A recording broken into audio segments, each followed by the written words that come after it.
Switch good. I have a lot of fun playing it, and I've made a lot of memories playing Switch games.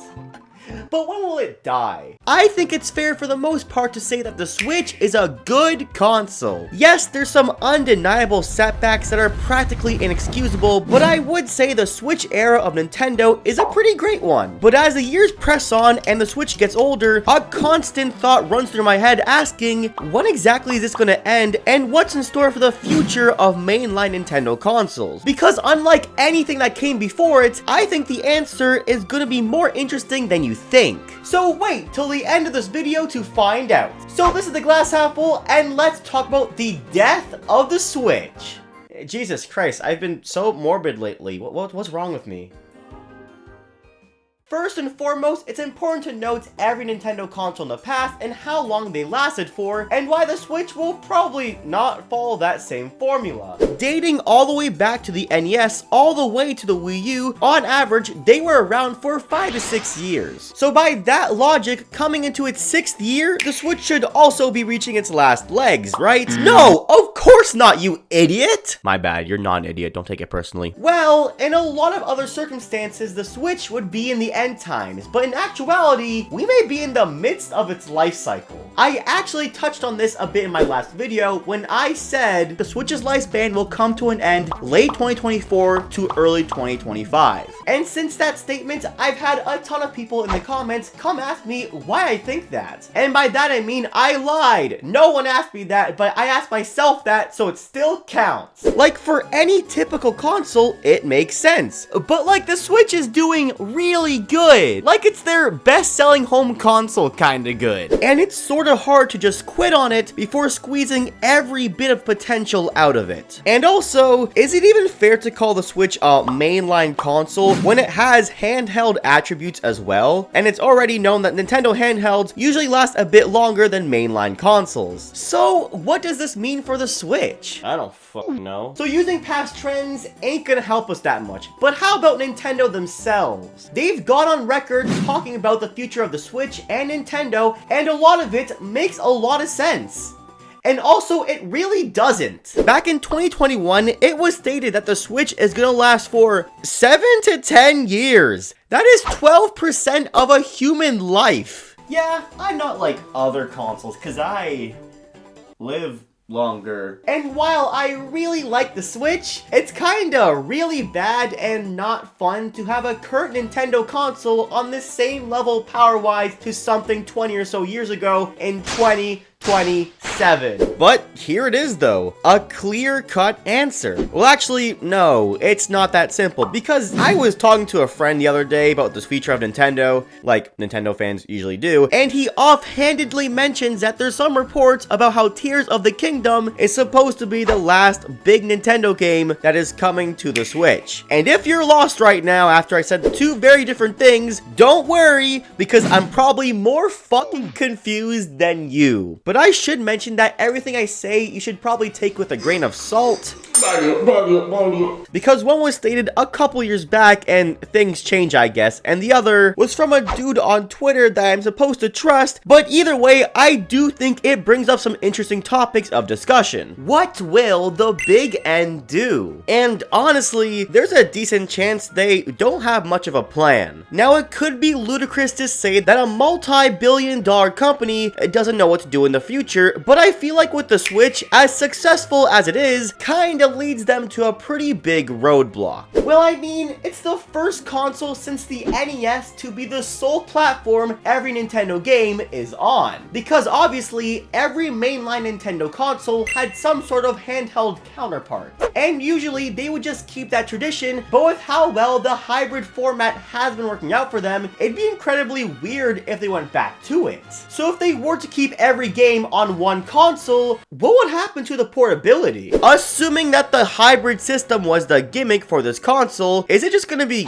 gone later? But that portability factor was such a big reason why the Switch was a success. And if that were to be removed, who knows how that would damage the sales? So obviously they have to continue doing the hybrid system, but then that leads to another issue being power. Nintendo can't put something out that isn't at least on par with the PS4, and even that makes me feel kinda iffy. So now we have this this weird loop of portability, power, and hybrid, which are all important factors for the next Nintendo console, which makes it extremely difficult to do anything new, because most of all, they know that this works, and it is very hard to let go of that golden goose idea. Think about it. Remember the days of the NX? Those rumors and leaks first started to pop out in 2015, a mere 3 years after the Wii U first launched, meaning they knew the Wii U flopped hard and had to get ready for the next system as soon as possible. But now, 6 years into the Switch's lifespan, and Nintendo is kinda just chilling and saying,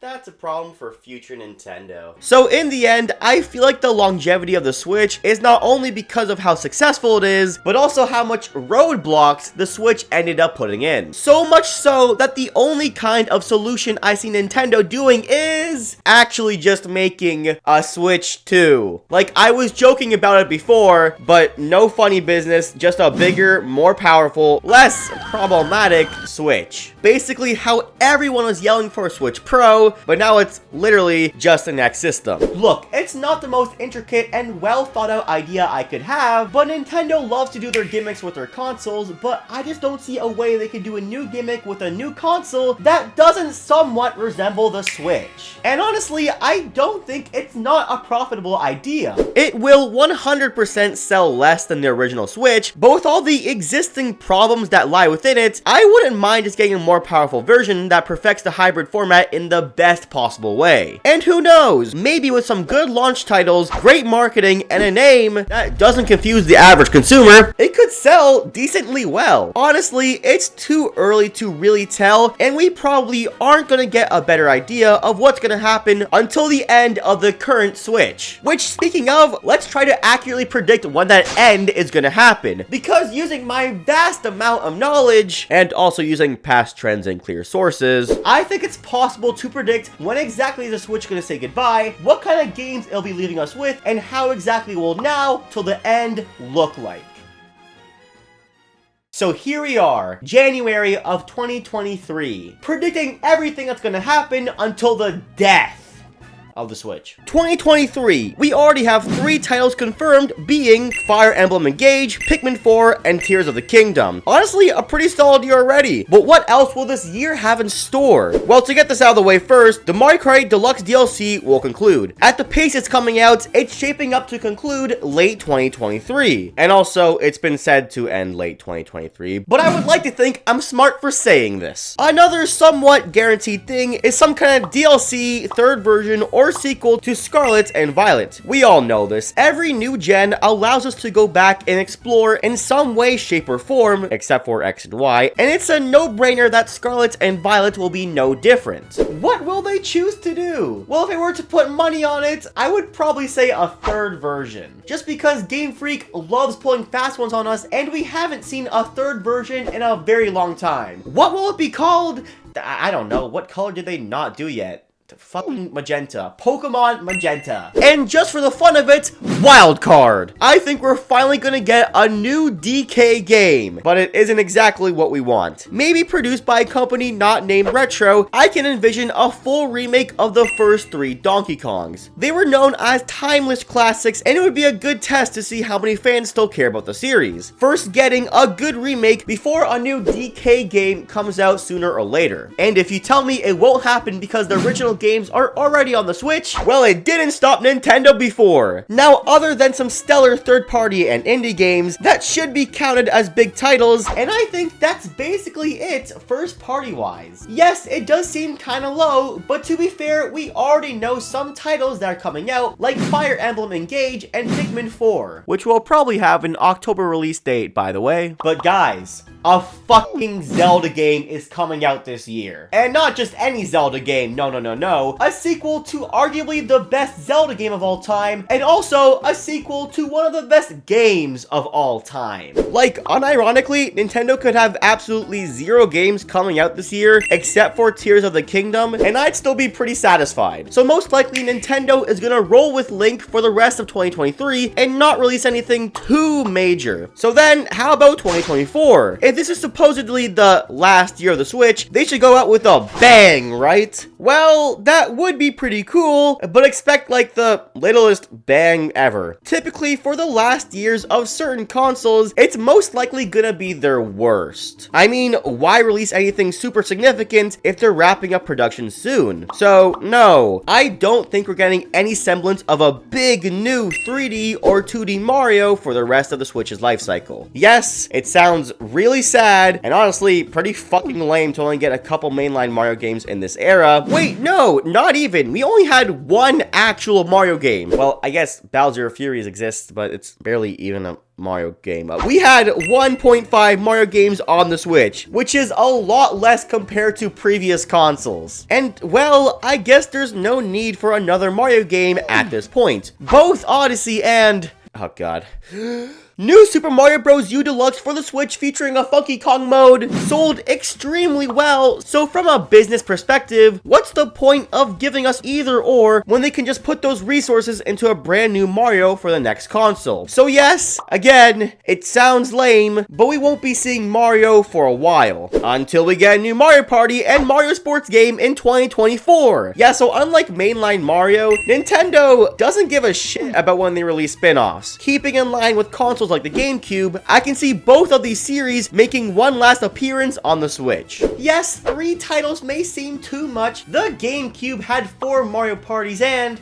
wait, no, I'm not gonna say more. The GameCube had 4 fucking Mario Parties. As for what kind of sports Mario is going to next, my guess is probably a new Sluggers installment since we haven't seen that series in a while. And hopefully they don't mess it up. My expectations are very low, but I really fucking hope they don't mess it up. And as for other sports that are not actually sports because it involves guns, Splatoon 3 is probably gonna wrap up the whole post-launch content thing, probably fall 2024 to early 2025. This one I'm a bit more iffy on due to the longevity of the 2 previous Splatoons being around 2 years. For the third one to only be around 1.5 years feels like a huge disservice for the fans. But for the sake of my timeline, I'm gonna keep it like this. Oh, and the DLC will come out 1 year after its launch. I don't have any explanation for this, I just thought it'd be kind of fun. Spin-offs! What kind of fun spin-offs can we expect in 2024? And there's only 2 I really have in mind, being an Animal Crossing spin-off and a Kirby spin-off. In Animal Crossing's case, I feel like every so often Nintendo will randomly make a weird Animal Crossing game no one wanted, but we're still gonna get. What will it be?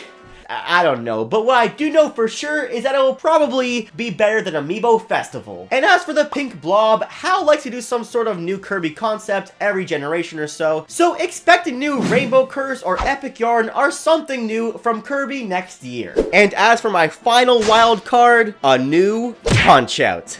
You guys remember Punch-Out, right? Honestly, with how the Joy-Cons are made, it's a huge shock that something Punch-Out related hasn't ever come out. And I think this series deserves some shine on the Switch before it dies. Oh, and also a remake of Kid Icarus Uprising would be pretty neat. I've never played the original, so I hope this one can come out. Now, that should be it, right? There can't possibly be another series I'm forgetting. Alright, let's talk about Metroid. Metroid Prime of the 4. When is this coming out? Well, in my eyes, I see 2024 as the Metroid year and a reward for the most hardcore Nintendo fans. You guys have asked for it for such a long time, just for it to finally be revealed and then get nothing for 7 years, except for Metroid 5. And after all is said and done, the light at the end of the tunnel is Metroid's own year to shine, where we will not only get that damn Prime trilogy we've been waiting for, but also the release of Prime 4. And perhaps for a wider audience, not many people will care, but for hardcore Nintendo fans, this is a beautiful gift to send the Switch out on. And it will release